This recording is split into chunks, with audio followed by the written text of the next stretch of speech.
நம்ம அந்த அவதாரங்களை பற்றி பேசும்போது அந்த புத்தர் பற்றின அந்த கான்செப்ட் வந்து நீங்கள் வந்து இந்த பூர்ண அவதாரங்கள் அப்படின்னு சொல்லி இந்த 2 சொல்கிறீங்க. அதுலேயுமே நம்ம நிறைய இடங்களில் பார்க்குறோம். பிறகு வந்து அது விஷ்ணு சஹஸ்ரநாமமாக இருக்கட்டும், விஷ்ணு சஹஸ்ரநாமமாக இருக்கட்டும், பகவத்கீதையாக இருக்கட்டும், எல்லாரும் கொண்டாடுறதா இருக்கட்டும், எல்லாருக்குமானவராக கிருஷ்ணர் வந்து பிளேஸ் ஏ வெரி மேஜர் ரோல். நம்ம வந்து அது குழந்தைகள்லேருந்து நம்ம எல்லாருமே ராமர் அவதாரம் போட்டு குழந்தைகளை ஸ்கூலுக்கு அனுப்புறதில்ல, கிருஷ்ண அவதாரம் போட்டு தான் அனுப்புகிறோம், ராதையை போட்டு தான் பண்ணுறோம். அப்போ கிருஷ்ணர் வந்து எல்லாருக்குமானவர். அவர் வந்து ஒரு பரமபுருஷராக இருக்கிறார், வந்து பயங்கரமான ஒரு வீரியமானவராக இருக்கார், குழந்தை கிருஷ்ணராக இருக்கார், ஜாலியாக இருக்கார். ஸோ எல்லா காதலுக்காக வந்து கண்ணன் கண்ணம்மா அப்படின்னு சொல்லிட்டு அந்த பக்கம். ஸோ வந்து அது சைல்டாக இருக்கட்டும், அது வந்து அடல்ட்டாக இருக்கட்டும், அது வந்து ஒரு பெரிய ஒரு ஞானவானாக இருக்கட்டும், சக்திமான எல்லாத்துக்குமானவர்.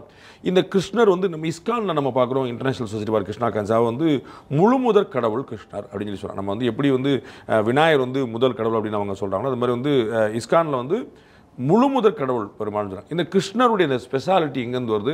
அப்படித்தானா அது என்ன நம்ம கீதையில் பின்னாடி பார்க்குறோம், நம்ம வந்து அவர் வந்து நான் தான் அவன், நான் தான் இவன், நான் தான் என்னெல்லாம் தி பெஸ்ட் அப்படின்னு வச்சுக்கோ, அது பூரா நான். எதில் நீ என்னென்ன பெஸ்ட் பார்க்கு அதெல்லாம் நான் சொல்லி. ஸோ அது அவதாரங்களையும் பெஸ்ட்டு கண்ணன் தான் புரிஞ்சுக்கலாமா? பொதுவாக இது அடியனுடைய ஒரு கருத்து பாண்டேஜி.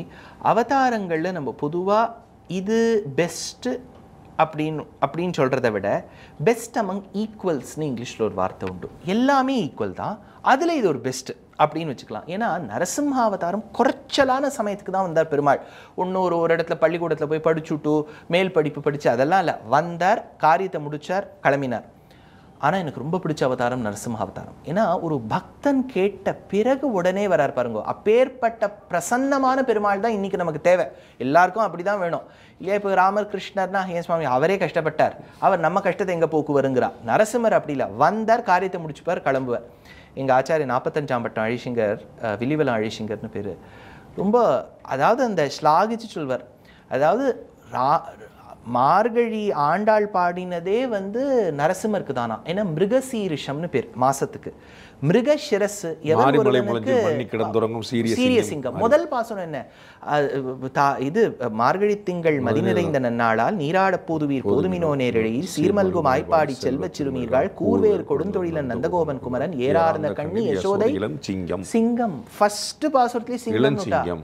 ஸோ இளம் சிங்கம். அதே மாதிரி அவள் அப்பா வந்து திருத்தந்தையார் பெரியாழ்வார் பிறந்த குழந்தைக்கு ஸ்கின் இன்ஃபெக்ஷன் வரும், அதுக்கு பந்தனைன்னு பேர்.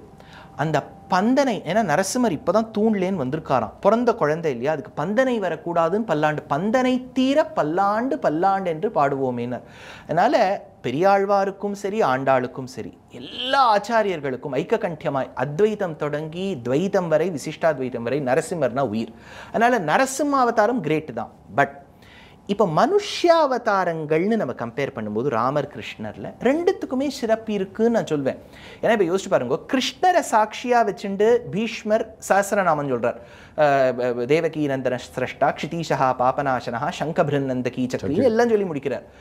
இந்த சஹஸ்ரநாமம், எந்த சஹஸ்ரநாமம் அம்புரா அந்த அம்பு படுக்கையிலேருந்து பீஷ்மர் சொல்லி சாட்சாத்து கிருஷ்ணர் கேட்டிருக்காரோ அந்த சஹஸ்ரநாமத்துக்கு எதுக்கு சாரம்னு அம்பாள் கேட்டபோது சிவன் சொன்னது ராமநாமம்.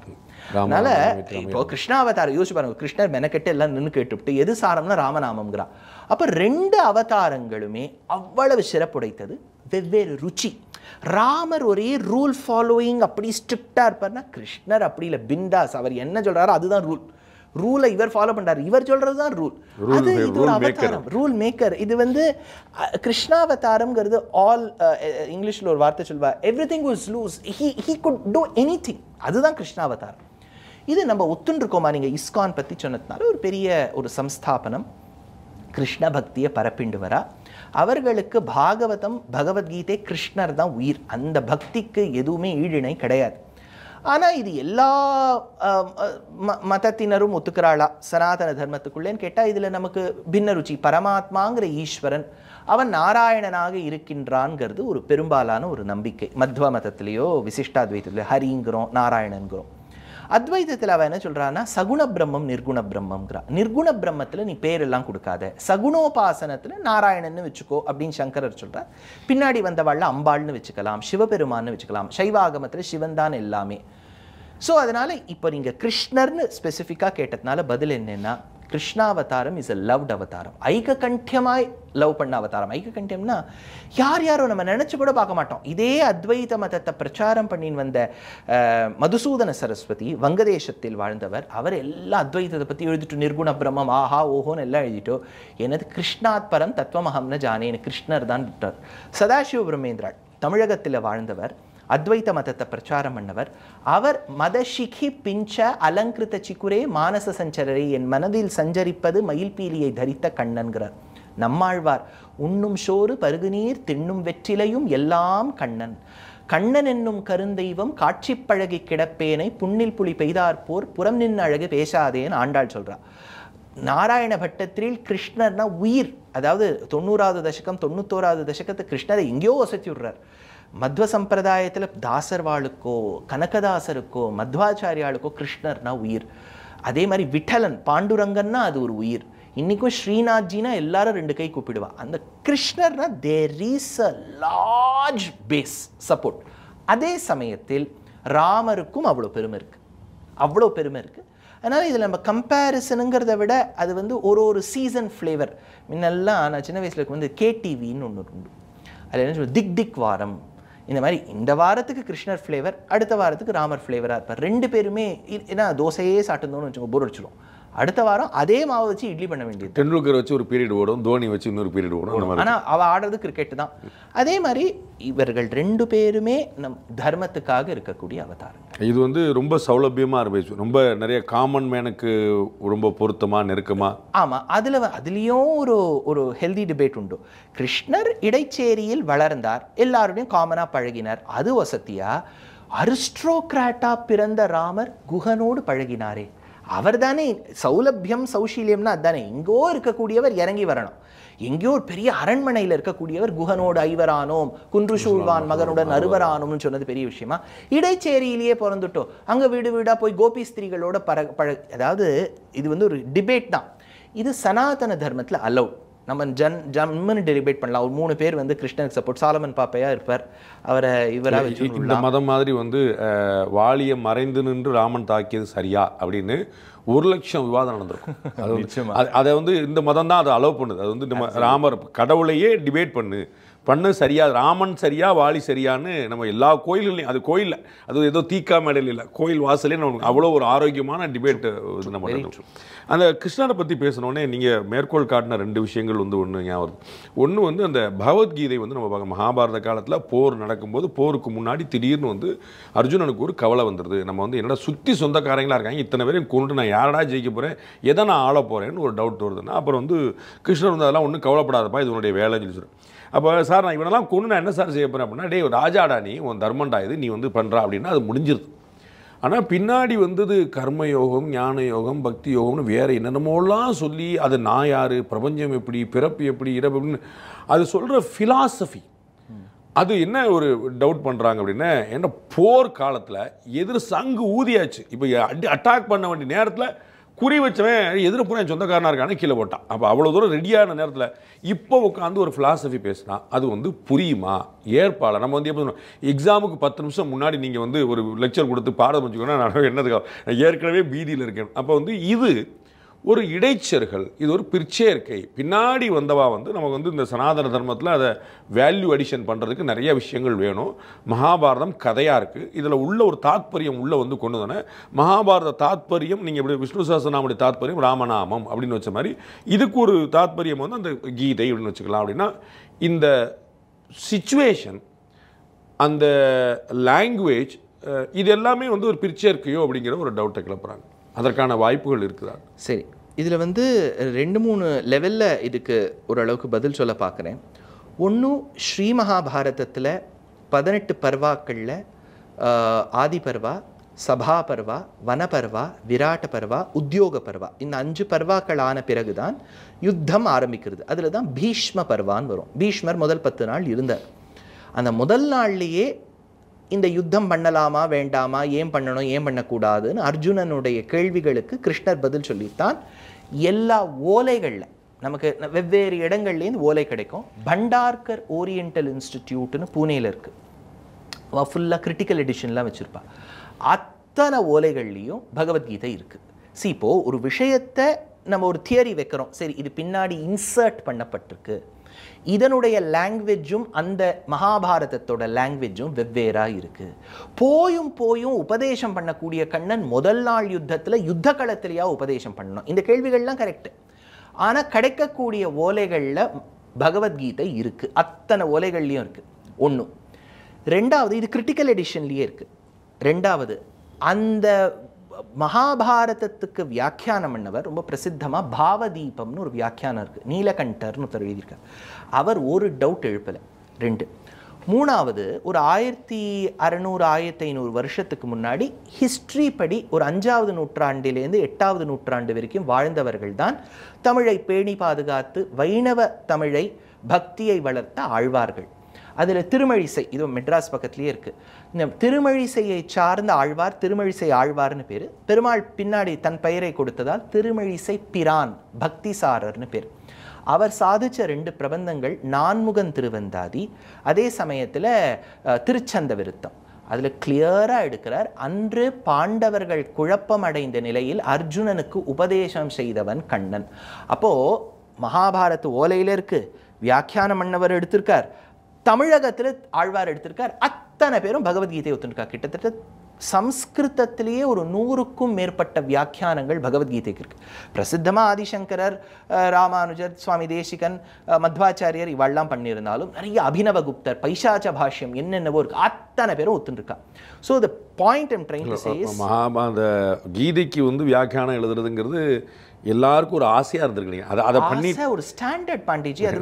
அது வந்து இந்த இப்பெல்லாம் ஷெஃப் ஆகணும்னா மிஷலின் ஷெஃப்னு ஒரு டேக் கிடைக்கிறது. அதாவது வந்து ஒரு ஸ்டாண்டர்ட் அட்டென்ட் பண்ணிட்டார், ஓ மிஷலின் ஷெஃப் இருக்கக்கூடிய ஒரு ரெஸ்டாரண்ட்க்கு போகிறோமா அப்படிங்கிற மாதிரி பகவத்கீதைக்கு வியாக்கியானம் பண்ணணும். எல்லாருடைய ஒப்ஜெக்டிவும் அது லைஃப்பில் அந்த அளவுக்கு நமக்கு ஞான பூர்த்தி வரணும். அதனால தான் அவள்லாம் அது ஒரு பிரஸ்தான திரயத்தில் கண்ணன் சொன்ன வார்த்தைக்கு நம்ம வியாக்கியானம் பண்ணணும். இல்லை, அது வேறு விஷயங்களை டீல் பண்ண. நான் வந்து இன்னொரு சந்தர்ப்பத்தில் தேவருக்கு டைம் கொடுத்தீங்கன்னா நான் வந்து கீதை பற்றியே நான் தனியாக பேசணும்னு நினச்சிட்டு இருக்கிறேன். ஆனால் இந்த கேள்வி எங்கன்னா அவ்வளோ டீப்பான ஃபிலாசபி, அதாவது எல்லாரும் வியாக்கியானம் 1000 வியாக்கியானம் ஏன் தேவைப்பட்டுச்சு?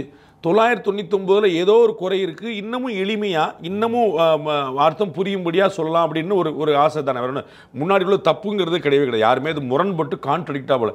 நீங்கள் ஒன்று சொன்னேன், நான் இன்னும் கொஞ்சம் பெட்டராக ட்ரை பண்ணேன், அப்படி ஒரு திருக்குறளுக்கு மூவா ஒன்று எழுதுறாரு, பரிமேலழகர் காலத்துலேருந்து எழுதியாச்சு. கலைஞர் ஒன்று எழுதுறாரு, கலைஞர் ஒன்று இல்லை, சாலமன் பாப்பியாவும் ஒன்று எழுதுறாரு. அப்போ எல்லாரும் அப்போ என்ன, ஒவ்வொரு சாலமன் பாப்பியா வந்து கலைஞர்லேருந்து ஒரு 20 வருஷம் தள்ளின்னு புரிஞ்சுக்கலாம்.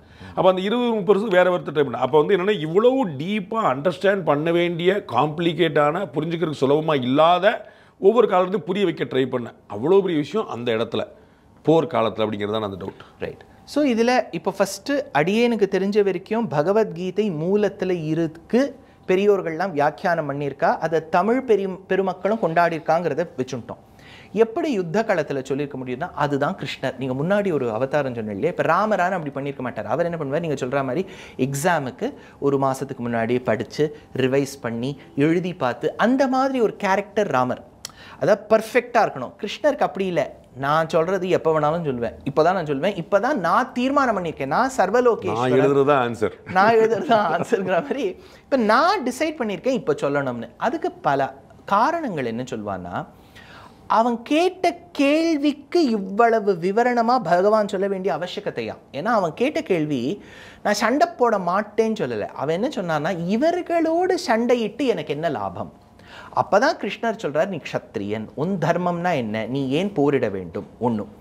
ரெண்டாவது அவர் சொல்றச்சே இப்போ வந்து நீ சத்திரியன் சொல்றச்சே வர்ணம்னா என்ன, வர்ணம் என்னது, அது எப்படி வர்ணாசிரமம் என்ன, அப்புறம் வந்து சத்வரஜோ தமோ குணங்கள்னா என்ன. ஏன்னா இப்போ சத்வகுணம் ஒசத்தினா சத்வகுணத்தோடையே ஒருத்தர் சண்டை போட முடியும், சத்வகுணம் இருந்தால் சண்டையே போடப்படாது, பின்ன எப்படி நீ சண்டை போடலாம், இந்த கேள்விகள்லாம் வரும்.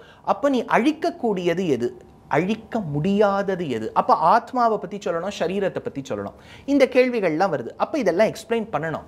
பட் இதை விட ஒரு பெரிய காரணம் நம்ம வியாக்கியாத்தாக்கள்லாம் சொல்கிறான். அன்னைக்கு நடு சபையில் அந்த பெண்மணி திரௌபதி கதறினாளாம், கிருஷ்ணா துவாரகா நிலையாச்சுத கோவிந்த புண்டரீகாட்ச ரக்ஷமாம் சரணாகதம். 5 பேர் இருக்கா. அவளை கூப்பிடல, யுதிஷ்டிரான்னு கூப்பிடல, பீமன்னு கூப்பிடல, அப்பா துருபதன்னு கூப்பிடல. எத்தனையோ பேர்கிட்ட முறையிட்டு பார்த்தா பதில் சொல்லலை. எங்கோ இருக்கக்கூடிய ஒரு துவாரகா பட்டணத்தில் என் தோழனாக இருக்கக்கூடிய கிருஷ்ணர் என்னை காப்பாத்துவர்னு ஒரு நம்பிக்கை வச்சுட்டு இருந்தார். ரக்ஷிஷ்யதீதி விஸ்வாசா. அந்த விஸ்வாசத்தில் சரணாகதி பண்ணா. உடனே பகவான் ஆபத்திலே புடவை சுரந்தது திருநாமமிரேன்னு பிள்ளலோகாச்சாரியர் உயர்ந்த ஆச்சாரியன் எடுக்கிறார். அதனால அந்த புடவை வந்ததுங்கிறோம். அது கிருஷ்ணர் பின்னாடி அவளை மீட் பண்ணுறது இப்போ இல்லை. இவெல்லாம் காட்டு கிளம்பி போயிடுறா. வனப்பர்வால கிருஷ்ணர் மீட் பண்ணுவார் திரௌபதியை. அப்போ அவள் 2 பேருக்கும் ஒரு கான்வர்சேஷன் இருக்கும். நம்ம அதை படிக்க படிக்க நம் கண்ணிலேயே தாரதாரையாக தண்ணி வரும். அதாவது அந்த திரௌபதி சொல்வோம், பாரு கிருஷ்ணா, என் லைஃப் எவ்வளவு மோசமா இருக்கு. எனக்கு எப்பேற்பட்ட சூழ்நிலையில என்னை அவமானப்படுத்தினா ஒத்தர் எனக்காக நிக்கல கிருஷ்ணா, நீ ஒருவன் வராவிடில். கிருஷ்ணர் வரவே இல்லை, அவருடைய நாமம் தான் இருந்தது. அப்போ கிருஷ்ணர் ஒரு வார்த்தை சொல்றார், திரௌபதி, இந்த மாதிரி அவமானத்தை யார் ஏற்படுத்தினாலோ, யார் அதை கேள்வி கேட்காமல் பார்த்து கொண்டிருந்தார்களோ அவர்களை நான் அழிப்பேன். Perumal சங்கல்பிச்சுட்டார். they have to lose their lives prematurely. அவ்வளோதான். ஏன்னா திரௌபதியோட 5 குழந்தைகள் போயிட்டா, அபிமன்யு போயிட்டான், கடோத்கச்சன் போயிட்டான், எவ்வளோ பேர் போயிட்டான். அப்போ தீர்மானிக்கிறார். அது என்னவா இந்த வியாக்கியாத திருவாய்மொழிக்கு வியாக்கியானம் நினைக்கிற அடியனுக்கு ஞாபகம் இருக்க வைக்கும். ஒரு இடத்துல சாதிப்பார், கிருஷ்ணருக்கு மனசில் இது ஓடிண்டே இருந்துதான், ஐயோ அந்த பொண்ணு கூட்டாளே நம்மளால் ஒன்றுமே அவருக்கு என்ன தோன்றதுன்னா, இன்னும் நம்மளால் ஒன்றுமே பண்ண முடியலையேன்னு. அந்த பண்ண முடியலையேங்கிற ஆதங்கத்தில் பெருமாள் என்ன பண்ணிட்டாராம், உபனிஷத் சாரமான ரகசியத்தை மைக்க கொடுத்தா போகிறோம் டபடபடபடபடன்னு ஒப்பிச்சுட்டாராம். அதாவது அந்த கட்டத்தில் இவ்வளவு சொல்ல வேண்டிய அவசியக்கத்தே இல்லை. பண்ணு அர்ஜுனான்னு சொல்லியிருந்தா அவன் பண்ணியிருப்பான். ஆனால் அந்த திரௌபதி மேலே இருந்த ஒரு பரிவு, ஒரு பசு தன் கன்று மேலே எவ்வளவு பாசம் வச்சிருக்குன்னா, அப்படியே பால் சுரந்த மாதிரி கடகடகடன்னு சுரந்த உன்னதான் அப்புறம் நாக்க மடக்கின்றார்னு வியாக்கியாத்தா எடுக்கிறார். ஐயையோ, இதை போய் நம்ம சொல்லிட்டோமே, இது சாரமாச்சே அப்படின்னு நினைச்சாராம். அப்போ உபனிஷத் சாரமான கீதையை கண்ணன் சொன்னதற்கும் காரணம் திரௌபதி மேல் இருந்த பரிவு அப்படின்னு எடுக்கிறார். அதனால தான் கொஞ்சம் மிஸ்பிளேஸ்டா இருக்கு. இவ்வளவு டீட்டெயில்டா எதுக்கு சார் இவனுக்கு உட்காந்து யுத்த காலத்தில் சொல்லணும்? இதுதான் ஒன்றும் அவர் நினைச்சா சொல்லுவார், அவர் நினைக்கிறது ரொம்ப அப்படியே அந்த திரௌபதி தான் கண் எதிர்க்க வரா. இப்போ எவ்வளவோ ஆக்சிடென்ட்ஸ் லைஃப்ல இருக்கும்போது ஒரு அப்பா அம்மா சரியா இல்லைன்னா அந்த பாட்டி தாத்தா என்ன பண்ணுவான்னா, ஐயோ அவளை மாதிரி நீ ஆயிடக்கூடாதுன்னு அந்த குழந்தைக்கு நிறைய சொல்லின்னு வருவா. நிறைய சும்மா ஒரு எக்ஸாம்பிள் சொன்னேன். ஸோ அந்த மாதிரி ஒரு கட்டம் கிருஷ்ணருக்கு திரௌபதினா அவ்வளவு இஷ்டம். க்ளோஸ் ஃப்ரெண்ட், தன் க்ளோஸ் ஃப்ரெண்டுக்கு இப்படி ஆயிடுத்தே, தான் இருந்து இப்படி ஆயிடுத்தே அப்படிங்கிற ஆதங்கம் என்ன பண்றதுன்னு தெரியல. கட்டன்னு ஒப்பிச்சுட்டாரு. டவுட்ல போர் தொடுக்காம போயிடுவானோ, 100% கன்வின்ஸ் பண்ணி ஆனோ, குழப்பமே வச்சுக்கூடாது. நான் சொன்ன அடிச்சுனேன்னா அந்த அன்னைக்கு வெறும் புடவை தானே கொடுக்க முடிஞ்சது, அவளை அப்புறம் அழிக்க முடியலையேங்கிற ஆதங்கம் இப்போ முடிச்சிடணும்டா அப்படிங்கிற ஒரு. அப்சல்யூட்லி. இதுல ஒரு சின்ன இன்னொரு காரணமும் இருக்கு. வியாஜம்னு சொல்வா. வியாஜம்னா எக்ஸ்கியூஸ்ன்னு அர்த்தம் பாண்டேஜி. அதாவது பெருமாள் எத்தனையோ அவதாரங்கள் எடுத்திருக்கார், உபதேசம்னு தனியா பண்ணதில்லை. இப்ப ராமாயணத்திலே பார்த்தீங்கன்னா வாழ்ந்து காண்பித்தார், லைஃபே தான், அவ்வளவுதான்.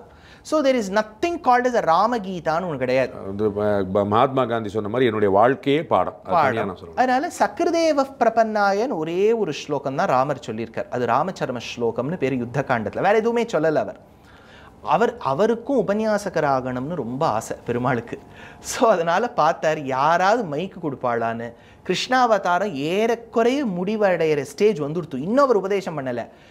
இந்த போர்க்களத்தில் அர்ஜுனன் கேட்ட சாதாரண கேள்விகளை ஒரு வியாஜமா வச்சுண்டு, ஒரு எக்ஸ்கியூஸா வச்சுண்டு தான் சொல்ல வேண்டும்னு நினைச்சதை அத்தனையும் சொல்லிட்டார். நவ் ஆர் நெவர், அவ்வளவுதான். ஃபுல்லா ஒப்பிச்சுட்டார்.